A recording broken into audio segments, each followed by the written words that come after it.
जब किसी सवाल का जवाब न हो तो उसका जवाब आप जब भी दें इस तरह से दें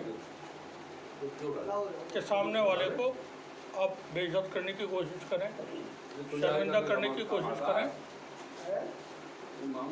और उसको गुनहगार साबित करने की कोशिश करें। यही तरीका है भारतीय जनता पार्टी और आरएसएस के लोगों का कि वो जब बोलते हैं या कोई बात कहते हैं या किसी सवाल का जवाब देते हैं तो वो अपने जवाब में इस तरह के अल्फाजों का इस्तेमाल करते हैं, ऐसी बातों का इस्तेमाल करते हैं कि सामने वाले को वो अपमानित करने की कोशिश करते हैं। तर्क न हो तो कुतर्क करें। ये खबर हम आपको बता रहे हैं, ये थोड़ी सी कोई अहमियत की खबर तो नहीं है मगर फिर भी खबर है तो बता रहे हैं। संवाद न्यूज़ एजेंसी से ये खबर है, आजमगढ़, उत्तर प्रदेश, आजमगढ़। अब सुन लें ज़रा, ये अमर उजाला के सौजन्य से, थैंक्स टू अमर उजाला, वहाँ ये खबर पब्लिश है तो हम बता रहे हैं आपको। सुन लें क्या लिखा अमर उजाला ने। यह दैत्यों के वंशज हैं, इनके यहाँ बलात्कार को बलात्कार नहीं मानते। विपक्षी नेता जितने भी हैं यह सब उनके सरदार हैं। ये बातें सर्किट हाउस पहुंचे दर्जा प्राप्त मंत्री रघुराज प्रताप ने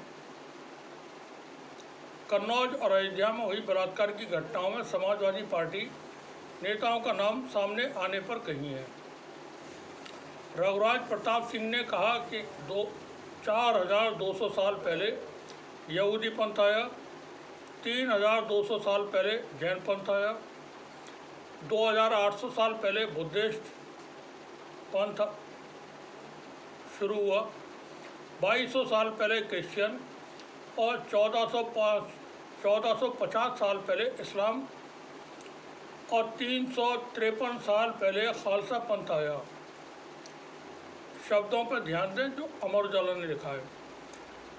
इनके महापुरुषों ने सोच समझकर इस पंथ को बनाया था, लेकिन अब इसका दुरुपयोग हो रहा है। इन्वर्टेड कॉमास में अब इसका दुरुपयोग हो रहा है। ये बात बोल रहे हैं उत्तर प्रदेश के दर्जा प्राप्त एक मंत्री रघुराज प्रताप सिंह। वो कहते हैं कि कोलकाता में एक मौलवी ने अपनी ही 16 साल की बेटी से निकाह कर लिया। पूछने पर मौलवी ने कहा कि उसे सपना आया था और उसने शादी कर ली। वो बांग्लादेश में हिंदुओं पर हो रहे अत्याचार पर और उस पर विपक्षी नेताओं की चुप्पी साधने के सवाल पर कहते हैं कि इसलिए तो कह रहा हूँ कि ये लोग दैत्यों के वंशज हैं। हाँ, ममता बनर्जी उनकी सरदारनी है। ममता बनर्जी दैत्यों की सरदारनी है। शेख हसीना को भारत में हमारे प्रधानमंत्री ने शरण दी है, लेकिन आज उनके देश में लोग जहाँ वो किसी ताई, किसी दादी, किसी माँ हैं, क्या कोई उनके अंतर्वस्त्रों, अंतर्वस्त्र आप समझते होंगे, का प्रदर्शन इस तरह करता है जिस तरह से बांग्लादेश में किया जा रहा है। जो बाई इलेक्शन होने, उपचुनाव होने, उस पर सवाल पर रघुराज प्रताप सिंह ने कहा कि कुछ लोग हमसे नाराज़ थे। जनता ने हमें सबक सिखाया, हमारी कमियों को उठाया, उन कमियों को दूर किया है। उपचुनाव में सभी 10 की 10 सीटें जीतेंगे। राहुल गांधी के सवाल पर उन्होंने कहा कि यह जो राहुल गांधी नाम का व्यक्ति है, यह 5वीं कौम का व्यक्ति है। 5वीं कौम कौन सा है पता नहीं, रघुराज प्रताप को पता होगा, वो बता सकते हैं। जो देश को स्थिर करने में लगा हुआ है, या स्थिर, अमर उजाला ने गलत लिख दिया है, अस्थिर होना चाहिए, अस्थिर करने में लगा हुआ है। माँ बेटे जमानत पर हैं, यानी सोनिया गांधी और राहुल गांधी। कांग्रेस ने देश का सत्यानाश किया है। इन लोगों ने देश में औरंगजेब और महमूद गजनवी रोड तो बनाया, लेकिन महाराणा प्रताप को भूल गए। यह देश के गद्दार हैं। अब रघुराज प्रताप सिंह के नाम से ही मालूम होता है कि ये राजपूत हैं कोई। अब जब ये राजपूत हैं तो इनको राजपूतों का इतिहास पता होना चाहिए। क्या राणा सांगा या राणा प्रताप कोई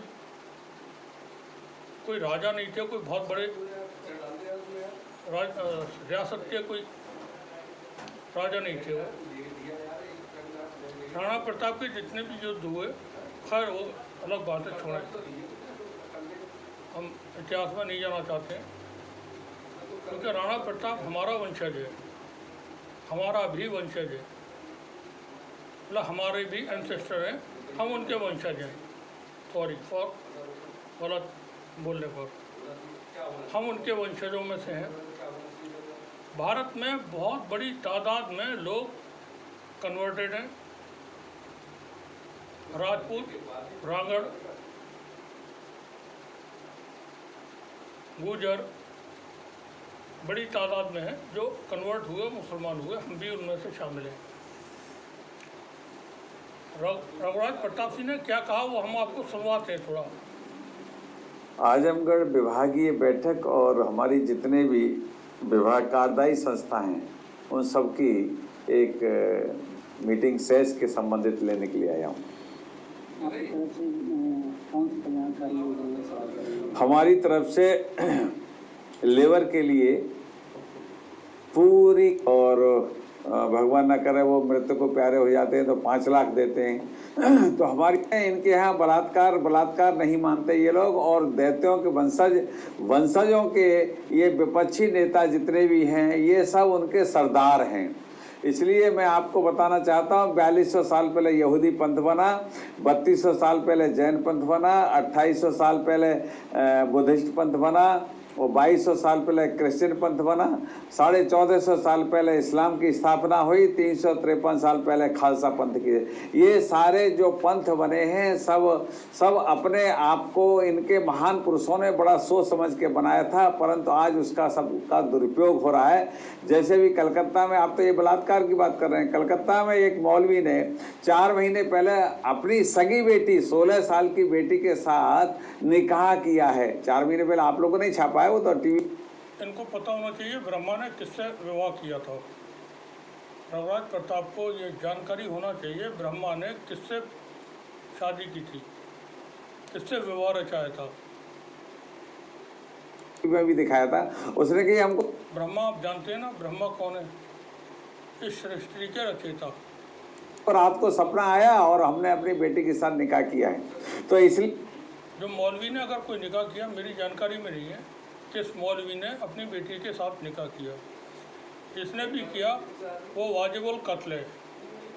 ऐसे शख्स का गला काट देना चाहिए, उसको मौत की सज़ा दी जानी चाहिए जो इस तरह का कुकर्म करे। ये एक सही तरीका है। इस तरह का जो इंसानों का समाज है, जो अब जो इंसान है उसमें किसी भी धर्म में इस तरह की कोई गुंजाइश नहीं है कि कोई काम ऐसा करे। इसलिए ये दैत्यों के वंशज है, दैत्यों के वंशजों के आचरण के रूप में ये लोग काम करते हैं। तो ऐसे लोगों को भगवान माफ नहीं करेगा। ईश्वर क्या देरी हो सकती है, अंधेरी नहीं होगी। तो कोलकाता में जिस तरीके से महिला डॉक्टर के साथ, आशाराम को माफ़ करेंगे आप, दाती महाराज को, बाबा त्रिवेंद्र को, बाबा भीमाराम को, और इसको लेकर के तमाम बंगाल सरकार पर भी आरोप लग रहे हैं, इसको किस तरीके से? देखिए, ममता बनर्जी जो दैत्यों के वंशजों के सरदारनी हैं, क्योंकि उनको केवल वोट के खातिर न्याय की बात नहीं करनी। लेकिन एक भारतीय जनता पार्टी, आज बंगाल में जो हो रहा है, तो भारतीय जनता पार्टी के सिवा कोई विपक्षी पार्टी इसलिए नहीं बोले कि मुस्लिम वोट बिगड़ जाएगा। हम वोट के सौदागर नहीं हैं, हम न्याय के सौदागर हैं। हम चाहे धर्म पंथ कोई भी हो, हम न्याय करने के उसमें रहते हैं। बात गलत कह रहे हैं मंत्री जी। और सुने। क्योंकि न्याय मिलना चाहिए। मानव जाति में रह के न्याय नहीं मिला तो कब मिलेगा? बांग्लादेश में तख्ता पलट के बाद लगातार हिंदुओं के साथ अत्याचार हो रहा है, जिसे लेकर विपक्षी पार्टियां कुछ बोलने को तैयार नहीं कर सकती। अब मैं बोलता हूँ, मैं तो साफ बोलता हूँ। भारत के अंदर भी हिंदुओं के साथ और आम लोगों के साथ अत्याचार हो रहा है। लाखों लोग गायब हो जाते हैं हर साल। देश भर से कई लाख महिलाएं, लड़कियां, बच्चे गायब हो जाते हैं। कहाँ चले जाते हैं? सरकार बता दे ज़रा। देखियो, ये मैंने जो कहा आपको कि इनकी सोच देखिए, शेख हसीना को शरण भारत के आदरणीय प्रधानमंत्री जी ने दी है और कोई देश ने विश्व में उनको शरण नहीं दी। सुन लें आप, विश्व में और किसी देश ने असाइलम नहीं दिया शेख हसीना को, भारत के प्रधानमंत्री नरेंद्र मोदी ने दिया है। आप बताइए, मैं आपके माध्यम से पूछना चाहता हूं कि आप अपनी माँ बहन की बेटी का कोई अंग वस्त्र ऐसे प्रदर्शन करेगा? कोई करता है क्या? क्या मानवता है क्या ऐसी? तो ये दैत्यों के वंशज हैं, दैत्यों का इनका सोच है, इनका बलात्कार, इनका डकैती, चोरी, बदमाशी, इनकी वही जय भवानी प्रवृत्ति है। भवानी जानते हैं आप कौन है? संघर्ष फिल्म HS राहुल रवेल ने बनाई थी। आप देखें, उसमें स्टारिंग है दिलीप कुमार, वैजयंती माला, संजय कुमार, बलराज साहनी, जैन सफरू। उस फिल्म को जरूर देखें, संघर्ष। जय भवानी। इस कारण अब शेख हसीना किसी की दादी होंगी, किसी की अम्मा होंगी, किसी की चाची होंगी। अपने घर बुला के रख लें आप, जिस किसी को परेशानी हो रही है शेख हसीना के, किसी की बड़ी ताई होंगी, और उनके अंग वस्त्रों का प्रदर्शन करना, ये केवल दैत्य करते थे। सतयुग में भी दैत्य करते थे, द्वापर में। ये गलत बात है। इस तरह की जो हरकत की है लोगों ने सोशल मीडिया पे, वो तस्वीरें मैंने भी देखी है। में भी दैत्य करते थे, त्रेता में भी दैत्य करते थे, और आज कलयुग है, कलयुग में भी दैत्य कर रहे हैं। तो ये दैत्यों के वंशज हैं। सर, उपचुनाव में किस तरीके से रणनीति रहेगी इस बार? उपचुनाव में हम 10 की 10 सीट जीतेंगे। हम लोगों से क्योंकि आप पूछेंगे जरूर, हम लोगों से कुछ लोग नाराज थे, जनता नाराज थी। हमको सबक सिखाने के लिए 33 सीटें दी हैं, इसलिए हम सबक सीख गए उनसे। जो गलतियां हैं पुनरावृत्ति नहीं। हम सबक सीख गए, अब ठोकेंगे नहीं किसी को, ठोक देंगे समझ